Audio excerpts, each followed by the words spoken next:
আপনারা যদি এই ঘটনায় নির্দেশনা দিয়ে না থাকেন, আপনাদের অধীনস্থ সেনাবাহিনী, পুলিশের ঊর্ধ্বতন কর্তৃপক্ষ যদি এই বর্বরচিত হামলা, যেটা হত্যার উদ্দেশ্যে পরিচালিত হয়েছে, এই হামলা নির্দেশনা দিয়ে না থাকে, তাহলে কারা দিয়েছে, কোথা থেকে এই ঘটনার নির্দেশনা এসেছে, সেই ঘটনার একটা নিরপেক্ষ তদন্ত করে জড়িতদেরকে বিচারের মুখোমুখি করবেন, এইটা আমাদের প্রত্যাশা। কিন্তু আমরা দেখতে পেয়েছি, আমরা যে নতুন বাংলাদেশের কথা বলি, কার্যত 1 বছরে বাংলাদেশের কৃষ্টি, কালচার, রাষ্ট্রীয় ব্যবস্থার কিছু পরিবর্তন হয় নাই, শুধুমাত্র ভাগবাটোয়ারার ব্যক্তিদের পরিবর্তন হয়েছে। এই যে এই ঘটনার মতো এই মুহূর্তে একটা আলোচিত এবং সেনসিটিভ ঘটনা, একটা দলের প্রধানকে কার্যালয়ের সামনে এইভাবে আঘাত করা হয়েছে।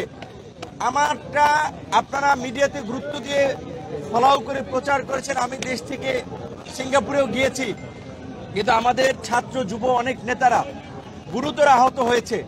আমার নাকের দিকে তাকালে দেখবেন আমার ডান নাক, এই নাকের কিন্তু ডান সাইড দিয়ে বাঁকা, কারণ এই ফ্র্যাকচারের কারণে, প্লাস এখানে ডেভিয়েশন আছে। এই মেজর অপারেশনটা এবং সামগ্রিক মূল্যায়নের জন্য আমরা সিঙ্গাপুরে গিয়েছিলাম। ডাক্তার বলেছে এইটা প্রথম ঘটনার 1 সপ্তাহ পরে করতে, অথবা 4 মাস পরে।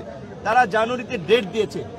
এইভাবে টার্গেট করে আঘাত করা হয়েছে। প্রকৃত অর্থে এটা আমাকে বলতে হবে, শেখ হাসিনার, আমরা ফেসিবাদের সময় বলি, এই ফেসিবাদের সময়ও শেখ হাসিনার গদিকে চ্যালেঞ্জ করে আন্দোলন করেছিলাম আমরা।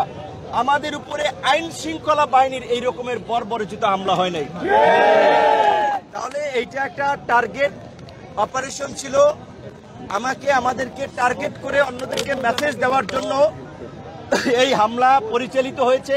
তাই আমি অন্যান্য রাজনৈতিক দল, গণ অভ্যুত্থানের আন্দোলনকারী নেতৃবৃন্দকেও বলবো, আপনারা যদি পরবর্তী সিরিয়ালে পড়তে না চান, এই ঘটনায় যেই জড়িত থাকুক, যত বড় ক্ষমতাধর ব্যক্তি জড়িত থাকুক, তাকে বিচারের মুখোমুখি করতে হবে, চাকরিচ্যুত করতে হবে।